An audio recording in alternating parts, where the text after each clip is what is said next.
அந்த தூண் இதுக்கு வேப்பமரத்தை தரிச்சார்கள். இந்த தூணை கலந்துக்காக தெரியவில்லை.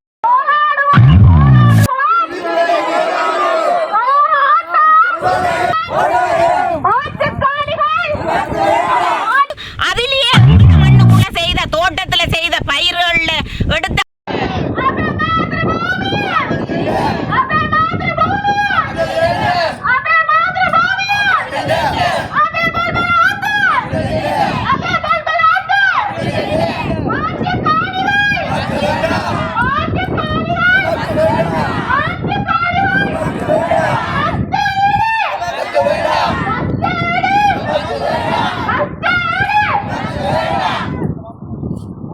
புறப்படம் பலாலிதான். நான் சுசீலா கதைக்கிறேன். நாங்களும் இந்த போராட்டம் 9வது வாரமாக நாங்களும் இந்த வெயிலும் கிடந்து இந்த வயசு போனவைகள் எல்லாருமா தான் இந்த போராட்டத்தில் தொடர்ந்து நாங்கள் எங்களோட உயிரை கொடுத்து எங்களோட தொண்டை நோக எங்களோட மன வருத்தத்திலும் எங்களோட அழுத்தத்திலும் நாங்கள் இதில் கத்தி குளர்றோம். எந்த ஒரு அரசாங்கத்தில் இருக்கிற எங்களுக்கு சார்பாக கதைக்கிற ஒரு தட்ட மனசிலும் உங்களுக்கு மனச்சாட்சி இல்லையா?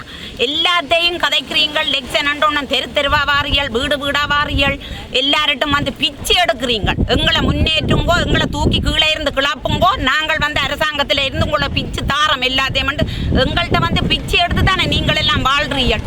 இந்த அளவு பரிசம் எங்களுக்கு இந்த பலாலி வசாவிளானுக்கு உட்பட்ட காணி பரிசத்தில் ஒரு என்ற 61 வயசில் ஒரு இராணுவ கேம்பு இருந்ததில்லை. இந்தியாவில் வசாவிளான் சந்திலிருந்து இந்த பலாலி சந்தி வரை மக்களுடைய காணிக்குள்ள நீங்களே மண்ணுகளை வெட்டி வேறு இடத்துல இருந்து கொண்டாந்து எங்கட மண்ணுக்குள்ள போட்டு கலந்து அதுக்குள்ள விவசாயம் செய்கிறதுக்கு மட்டும்தானே அரசாங்கம் பிடிச்சி வச்சிருக்கிறீங்க காணிங்க. இவ்வளவு மக்களும் வெளியில என்னத்துக்காக சில பேர் கதைக்கணும் என்னன்னு கேட்டா 36 வருஷம் இருந்த 36 வருஷம் நாங்கள் தெரு தெருவா கோடி கோடியா நாடு நாடா ஒவ்வொரு ஊரா இருந்து கடைசி வரையும் தென் பகுதிக்கு கூட போயிருக்குது நிறைய ஜனங்கள்.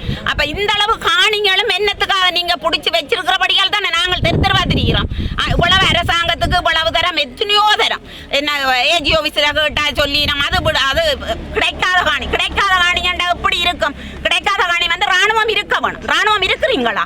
தோட்டம் தானே செய்யறீங்க. எங்கட தமிழ் மக்களை கொண்டாந்து வச்சு தோட்டம் செய்கிறீங்க, அதுக்குள்ள வருமானம் எடுக்கிறீங்க, வேனா ஏத்துறீங்க, ஜீப்பில் கொண்டு போய் ரக்கி வியாபாரம் செய்கிறீங்க. இந்த பக்கத்துல கிடக்கிற காணி இந்த கடை வந்து இந்த இதுல இருக்கிற எங்கட திரவியம் எண்ணெய்கள சொந்தக்காரட்ட காணிக்காரன் வந்து பிச்சைக்காரன் மாதிரி ரோட்டில் இருக்கிற நீங்கள் வந்து ஒரு சின்ன கட்டிடத்தை கட்டி போட்டு இவ்வளவு தூரம் பெருசாக்கி போட்டு அதிலேயே எங்கட மண்ணுக்குள்ள செய்த தோட்டத்துல செய்த பயிர்கள்ல எடுத்த காய்கறிகளை கொண்டு இதுல சந்தை வியாபாரம் செய்கிறீங்க.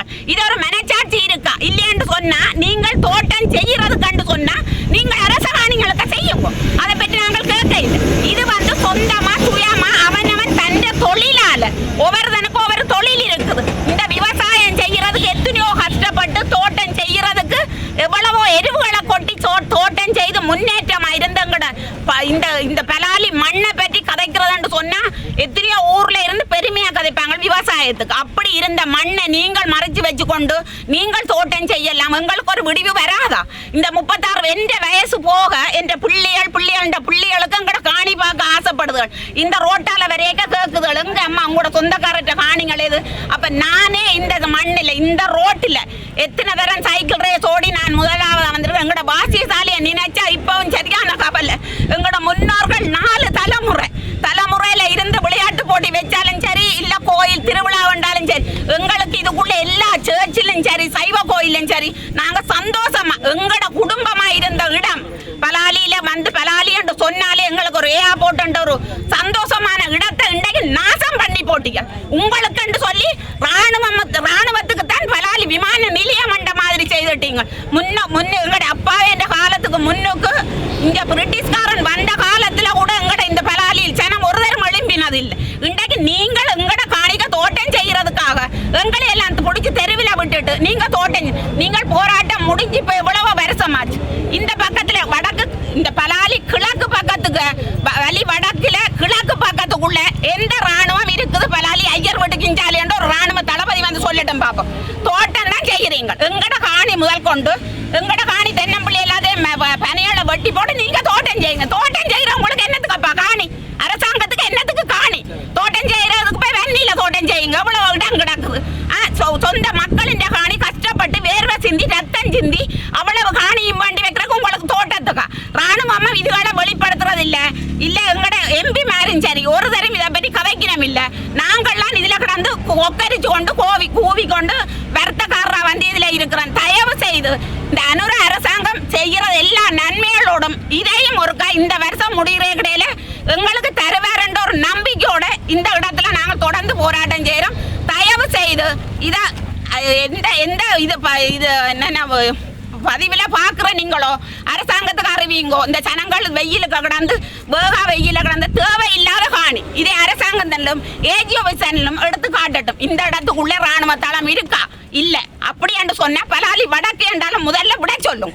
இந்த கிழக்கு பக்கத்தை விட்டுட்டு இந்த மேற்கு பக்கத்துல எல்லாம் எங்கட தென்னம்பிள்ளைகளை அழிச்சு போட்டு நீங்கள் தேங்காய வச்சு நீங்கள் விற்கிறீங்களே அப்ப என்னத்துக்கு ராணுவம் சொல்றது மக்களை பாதுகாக்கணும். அதே போல போலீஸும் அப்படித்தான். போலீஸ் வந்து மக்களுக்கு பாதுகாப்பு கொடுக்குறதே தவிர சொத்துக்களை அபகரிச்சு போட்டு தங்கட நாட்டுக்கு எல்லாத்தையும் இங்கே இருந்து அனுப்புறதுக்கு வைக்கல. நாங்கள் இது எங்கட உரிமை, எங்கட மண், எங்கட சொந்த இடம்.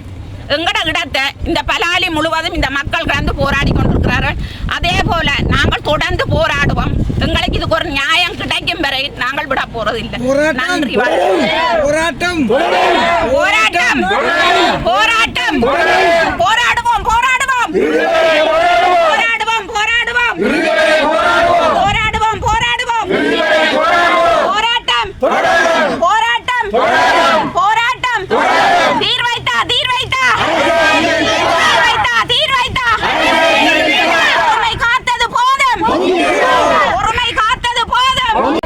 வீதியிலிருந்து நடபவனியாக நாங்கள் எமது அடையாளத்தை வைத்து நாங்கள் போராடி கோஷம் போட்டு வந்து நாங்கள் போலீஸ் காவலனுக்கு முன்னால் நமது கோஷத்தை போட்டு எங்களது காணிகளை விடுவிக்குமாறு மக்களுடன் மக்களாக போராடி இருந்தோம். உண்மையான நியாயமான போராட்டம். அவர்களுடைய காணிகளில் அவர்கள் தென்னந்தோட்டங்களையும் விவசாயங்களையும் செய்து தமது வருமானத்தை ஈட்டிக் கொண்டிருக்கிறார்கள். ஆனால் இங்கே மக்கள் வெயிலில் காய்ந்து தமது சொந்த காணிகளை விடுவிக்குமாறு இந்த வெயிலில் போராடி கொண்டிருக்கிறார்கள். அவர்களுடைய வேதனைகள் காலமாக தமக்கு புதுசமாக வழங்கப்பட்டதும் பரம்பரையாக வழங்கப்பட்ட இந்த காணிகளில் ஏன் இராணுவம் தமது வளர்ச்சிக்காக பயன்படுத்துகிறது என்றது அவர்களுடைய கேள்வி. உண்மையும் அதுதான். கடந்த காலங்களில் அரசாங்கம் காணிகள் விடுவித்திருந்தாலும் இம்முறை வந்த அரசாங்கம் இதுவரை காலமும் தமிழ் எம்பிக்கள் 3 பேர் இருக்கிறார்கள் ஆளுந்தரப்பிலிருந்து. இந்த போராட்டத்தில் இதுவரை காலமும் வந்து பங்கெடுக்கவில்லை. எங்கள் மக்களுக்கான தீர்வை கூட இதுவரையும் கூறவில்லை. ஆனால் இங்கே அபிவிருத்தி என்ற போர்வையில் கட்டிடம் கட்டுவதாகவும் அடிக்கல் வைப்பதாகவும் செய்கிறார்கள். நாங்கள் அபிவிருத்தியை வரவேற்கிறோம். ஆனால் அடிப்படை தேவையான நமது மக்களின் காணிகளை விடுவிப்பது தொடர்பாக எந்த ஒரு அரசு எம்பியும் இதில் குரல் கொடுக்கவில்லை என்பது சரியான மனவேதனைக்குரிய விடயம். அந்த வகையில் மக்களோடு சேர்ந்து நாங்களும் இந்த காணியை விடுவிக்க கோரி மக்கள் போராட்டத்தில் ஈடுபட்டு வருகின்றோம். உண்மையிலே இந்த கண்டின் நடந்து கொண்டிருக்குது. வயது போன ஒரு ஐயாவுடைய கண்டின் அவரும் தளர்ந்த வயதில் வந்திருந்து இந்த போராட்டத்தில் மேற்கொண்டிருக்கிறார். அதே மக்களின் காணிகளில் வெண்டிக்காய் பயிற்சியை செய்து கிலோ 100 ரூபாய் அப்படி இந்த கண்டில் விற்கணும். உண்மையாக மனவேதனைக்குரிய விடயம் தான். இந்த இடத்துல தென்னம்பிள்ளை காணிகள் இருந்தது. தென்னைகளை பறித்து புதிதாக தென்னை வைத்து தேங்காய் பறிக்கிறார்கள். அதே நேரம் ஒரு வேப்பமரம் என்றது இளைப்பாரி அவர்கள் போராட்டம் செய்து கொண்டிருந்தார்கள் கடந்த காலத்தில். இவர்கள் என்ன செய்யார்கள்? இவர்களுக்கு இடம் கொடுக்க கூடாது என்று அந்த வேப்பமரத்தை தரைத்து கூட விட்டார்கள். என்றாலும் நமது மக்கள் ஓயாமல் இந்த தரப்பால் கட்டுவதற்கும் போராட்டம் தான். அதை ஏன் கட்டுவார் என்றாலும் மக்கள் தமது வலிமையை பயன்படுத்தி தரப்பால கட்டி என்று போராட்டம் செய்கிறார்கள். இன்று வீதிக்கு இறங்கி உள்ளோம். முதல் கட்டமாக இந்த போராட்டத்தின் வடிவங்கள் பல்வேறுபட்ட வகையில் மாறுவதற்கான வாய்ப்புகள் இருக்குது. எனவே மக்களுடைய பலம் இவர்களுக்கு தெரிய வேண்டும். ஆனால் இதற்கு பொலிஸ்காரரையோ ஆமியோ நாங்கள் குறை சொல்லி பிரயோஜனமில்லை. ஏனென்றால் அவர்கள் மாத ஊதியத்திற்கு வேலை செய்கிறவர்கள். இதை உண்மையாகவே ஜனாதிபதி அனுரகுமார திசாநாயக்க தான் இதை கண்காணித்து அவர்கள் வீடியோக்கள் பார்ப்பார்கள், யூடியூப்புகள் பார்ப்பார்கள். அனைத்தையும் பார்த்துவிட்டு சும்மா இருந்து பிரயோஜனம் இல்லை. தமிழ் எம்பிமார்கள் என்ன சொன்னார்கள்? மக்களுடைய காணிகள் மக்களுக்கு என்று மோடி போட்டு கூச்சலிட்டு வாக்குகளை கைப்பற்றியவர்கள் ஏன் இன்று வரையும் ஒரு எம்பி இந்த இடத்தில் வந்தது? அரசு சார்ந்த எம்பி வந்து இன்று வரைக்கும் குரல் கொடுக்கவில்லை என்பது மக்களுடைய கேள்வி. பொய்யான வாக்குறுதியை கொடுத்து மக்கள் வாக்குகளை கைப்பற்றி இன்று மக்களை நடுத்தரவில் வென்றிருக்கிறது இந்த அரசாங்கம்.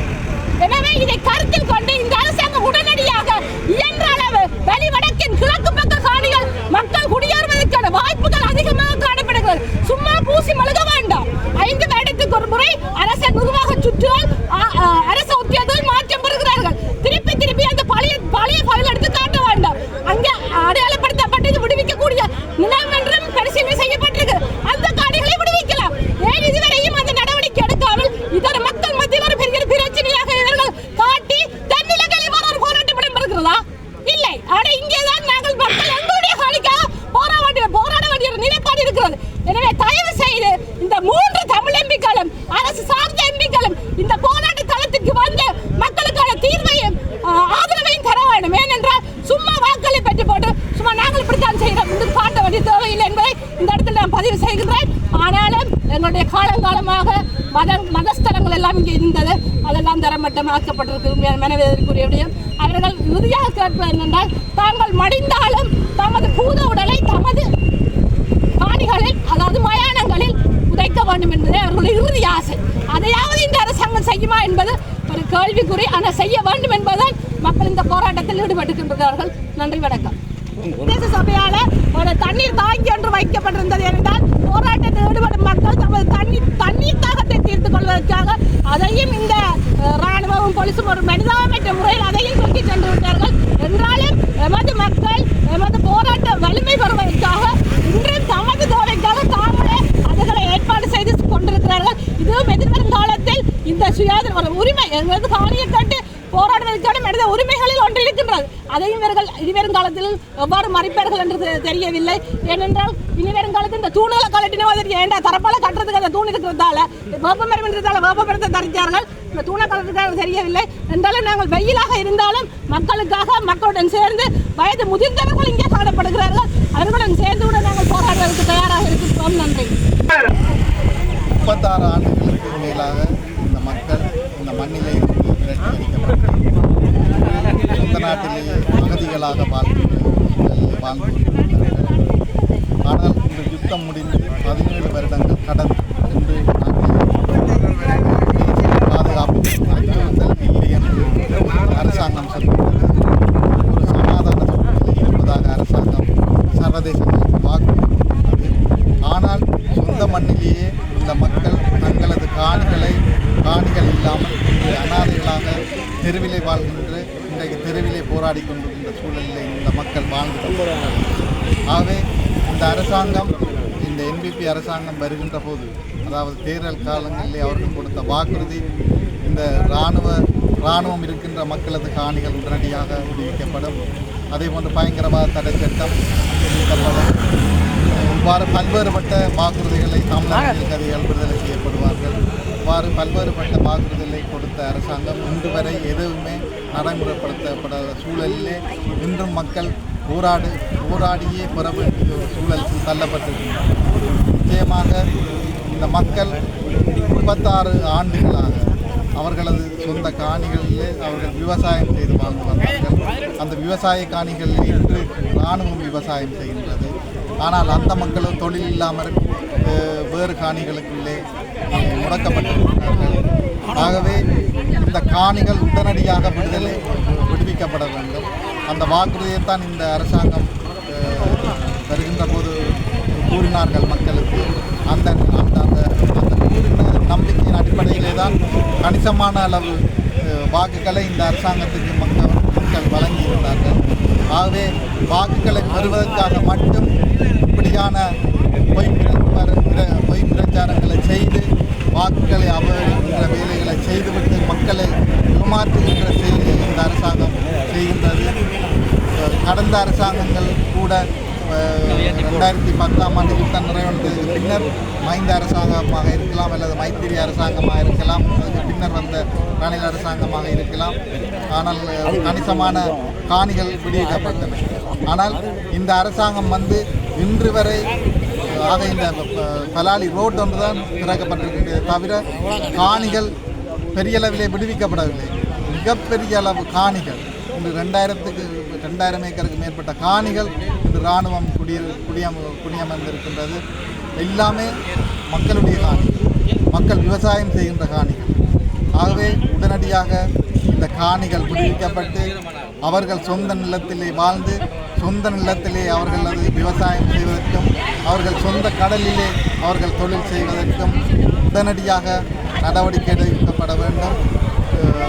அதுவரையும் அந்த அவர்கள் கொடுத்த வாக்குறுதி நிறைவேற்றும் வரையும் இந்த அரசாங்கம் இந்த மக்களை குடியமர்த்தும் வரையும் அதற்கான போராட்டம், இந்த மக்கள் போராட்டம் தொடரும் என்பதை நாங்கள் இந்த இடத்திலே வலியுறுத்துகிறோம். நன்றி. 9வது வாரமாக நாங்கள் இந்த போராட்டத்தை தொடர்ந்துள்ளோம். எமது மக்கள் இந்த கடும் வெயிலிலும் இந்த வெக்கையிலும் தங்களுடைய போராட்டத்தை தொடர்ந்திருக்கிறார்கள். ஏனென்று சொன்னால் அவர்கள் தங்களுடைய நில உரிமைக்காக இந்த இடத்தில் போராட்டம் செய்து கொண்டு வருகிறார்கள். அவர் தயவு செய்து எமது அரசாங்கம் இவர்களுடைய கோரிக்கைகளை ஏற்றுக்கொண்டு இவர்களுடைய காணிகளை கொடுப்பதற்கு முன்னெடுக்குமாறு மிகவும் தாழ்மையுடன் கேட்டுக்கொள்கிறேன். ஏனென்று சொன்னால் ஒவ்வொரு மக்களும் இப்பொழுது சரியான கஷ்டத்தின் நிமித்தம் வாழ்கிற 36 வருடமாக அவர்கள் தங்களுடைய வலிகளை சுமந்து கொண்டு வாழ்ந்து கொண்டு வருகிறார்கள். ஏனென்றால் அவர்கள் சொல்லனா துயரத்தில் வாழ்ந்து கொண்டு வருகிறார்கள். என்னென்னு சொன்னால் எல்லாரும் வாடகை கொடுத்து சரியாக கஷ்டப்படுகிறார்கள். அதோடு இப்போ நானும் வாடகைக்கு இருக்கிறேன். நான் அத்தாட்சி கூட எடுத்து வந்திருக்கிறேன். பாருங்கள், என்னுடைய வாடகை பத்திரம். 36 வருஷமாக நான் வாடகை கொடுத்து வாழ்கிறேன் என்று சொன்னால் பொய் என்று சில பேர் நினைப்பினோம். ஏனென்று சொன்னால் எங்கே காணிகள் வீடுகளை வாங்கி அவர்கள் வாழ்கிறார் என்று கூட நினைக்கலாம். பாருங்கள், வடிவாக 36 வருஷம், எத்தனையோ நான் இடங்கள் மாறி மாறி கடைசியாக இப்போ நான் நீர்கொழும்பில் வசித்து வருகிறேன். 35,000 ரூபாய் வாடகை கொடுத்து வாழ்ந்து கொண்டு வருகிறேன். என்னால் இனியும் முடியாது, என்னால் இனியும் வாடகை கொடுக்க முடியாது. இந்த மக்களுக்கும் முடியாது, வாடகை கொடுத்து வாழ்கிற அளவுக்கு அவர்களால் முடியாது. ஏனென்று சொன்ன எங்களோட முடிய வேணும் இந்த வாடகை கொடுக்குற பிரச்சனை. எங்களோட பிள்ளைகள் இது தாங்கள் பிள்ளைகள் அதை பொறுப்படுக்கிறதுக்கு மறுக்கிறார்கள். ஏனென்று சொன்னால் எங்களுக்கு சொந்த பூமி இருக்குது, சொந்த காணி இருக்குது, அதை பெற்றுத்தாருங்கள் என்று எங்கள் பிள்ளைகள் எங்களிடம் கேட்கிறார்கள். அதற்காகத்தான் நாங்கள் இவ்வளவு போராட்டம் செய்கிறோம். தயவு செய்து அரச அதிபர்களோ எல்லோரும் இதற்கு ஒரு மறு உத்தரவுங்களுக்கு தரும்படியாக கேட்டேன். எங்களுடைய இந்த காணிகளை விட்டு தரும்படியாக தயவு செய்து தாழ்மையுடன் கேட்டுக்கொள்கிறேன். தோட்ட காணிகள் கூட நான் தோட்டம் செய்கிறோம், வீட்டு வெட்டியோ இருக்கலாம். என்ன மறைக்கிறேன், இந்த காணி எல்லாமே நாட்டெல்லாம் பலாலியில் எந்த ஒரு வீடும் இல்லை. மக்கள காணி முழுக்க வீடு அழித்து முழுக்க தோட்டம் தான் ராணுவம் செய்கிறது. ராணுவத்துக்கு தோட்டம் செய்கிறது தமிழ் மக்கள், ஆண் பெண் சம்பளத்தில். இது எந்த நாட்டில் இந்த அநியாயம் நடக்கும்? நாங்கள் தெருவில் நிற்கிறோம். இராணுவத்துக்கு பலாலி கேம்புக்குள்ளேயோ இராணுவ வேலை, பலாலி ரோட்டிலையோ பலாலி மக்களில் காணிலையோ பலாலி கிழக்கிலையோ பலாலி வடக்கிலையோ இராணுவத்துக்கு என்ன அறிவார்? ஒரு அறிவாரும் இல்லை. இராணுவமே எங்களை கொடுமைப்படுத்துது. இந்த அரசாங்கம் என்ன பார்க்குது? ரணில் விட்ட காணிக்க கூட நாங்கள் விடுங்க கொட்டில் அடிக்க விடுது. ஏனென்றால் தங்களுக்கு அனுமதி வேறு இல்லையா? யார் அனுமதி கொடுக்குறது? இங்கே ஒரே தான் இராணுவத்தை கேம்புக்குள்ளே விட்டுட்டு பொதுமக்கள் அத்தனை சனம் அகதியாக வலிக்கிட்டு அத்தனை தரத்தையும் தயவு செய்து இராணுவம் எங்களை பிடிச்சவங்களை விட சொல்லுங்க. ஏடிஎஃப் வர்றவங்களுக்கு ஜலகதி தேவை போனால் இராணுவத்தின் கதை அரசாங்கத்தின் கதையை மட்டும்தான் கேட்குறேன். எவ்வளோ சம்பளத்துக்கு நாங்கள் அப்படி எங்களோட சொந்த மண்ணுக்காக தான் போகிறாங்க. எங்களோட காணி, எங்களோட வீடு, எங்களோட சொத்து, எங்களோட தோட்டம் எந்த ஒரு ஆளே இல்லை. பலாலி வாழ் மக்கள் முழு பேற்ற காணிங்க, முழு பேற்ற வீடு, முழு பேற்ற தோட்டமும் விட்டுட்டு வந்து அத்தனை சொத்தும் வீட்டு விடாமல் முழுக்க அடித்தாச்சு. எல்லாம் வித்தாச்சு. வீடு முழுக்க அடித்தாச்சு. வீட்டை அழிச்சு என்ன செய்யணும்? ஓடு விற்கணும், மரம் விற்கணும், நிலை விற்கணும், கதவு விற்கணும். எல்லாம் ரோட்டு வெளி மேலே ரோட்டில் கொண்டு போட்டு அதை விற்று அள்ளிக்கணும். ராணுவம் முழுவதும் எங்களையே சூறையாடி போட்டு மண்ணை கூட விடுவது இல்லையே. வெறும் மண்ணை விடுங்கோ, எங்களை வீடு கட்டி இருக்க விடுங்கோ, தோட்டம் செய்ய விடுங்கோ, எங்களோட பிள்ளைகளை வாழ விடுங்கோ. எங்களது காணிகளை எங்களது காணிகளை எங்களது காணிகளை ஒருமை காத்தது போதும், ஒருமை காத்தது